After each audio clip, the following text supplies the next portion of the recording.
नमस्कार, स्वागत आहे तुमचं सुचित्राज होम किचनमध्ये। आजची रेसिपी आहे नाचणीचे पौष्टिक लाडू।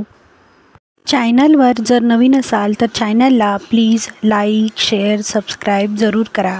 नाचणीचे पौष्टिक लाडू बनवण्यासाठी इथे आपण 1 वाटी खजूर बिया काढून घेतली आहे। खाण्याचा डिंक घेतला आहे, डिंकामुळे लाडू थोडे क्रंची बनतात। 1 वाटी बदाम घेतला आहे। 2 वाटी नाचणीचे पीठ घेतले आहे। 1 वाटी साजूक तूप घेतले आहे। तुमच्या आवडीप्रमाणे तुम्ही मखाने किंवा सुके खोबरेही ॲड करू शकता। गॅसची फ्लेम ऑन करून गॅसवर एक कढई ठेवली आहे। कढईमध्ये 2 चमचे तूप टाकले आहे। तूप गरम झाल्यावर डिंक तळून घ्यायचा आहे। ती तुम्ही पाहू शकता डिंक छान तळून झाला आहे। एका प्लेटमध्ये डिंक काढून घेतला आहे।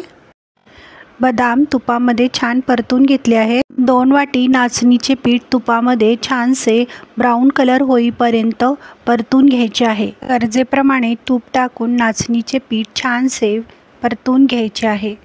इथे तुम्ही पाहू शकता नाचणीचे पीठ छानसे परतून झाले आहे। सर्व साहित्य गार करण्यासाठी ठेवून घ्यायचे आहे। तुपामध्ये खजूर छानसे परतून घ्यायचे आहे।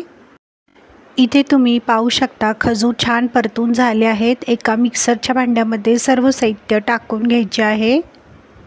मिक्सरचे झाकण बंद करून सर्व साहित्य छानसे वाटून घ्यायचे आहे। सर्व साहित्य मिक्सरला छान फिरवून घेतल्यामुळे लाडू छान नरम बनतात। नाचणीचे पीठ थंड झाल्यावर मिक्सरमध्ये टाकून पुन्हा एकदा छानसे सर्व साहित्य फिरवून घ्यायचे आहे। इथे तुम्ही पाहू शकता सर्व साहित्य एकजीव झाले आहे। मिक्सरला वाटलेले सर्व साहित्य एका ताटामध्ये टाकायचे आहे। हाताच्या साहाय्याने सर्व साहित्य एकजीव करून घ्यायचे आहे।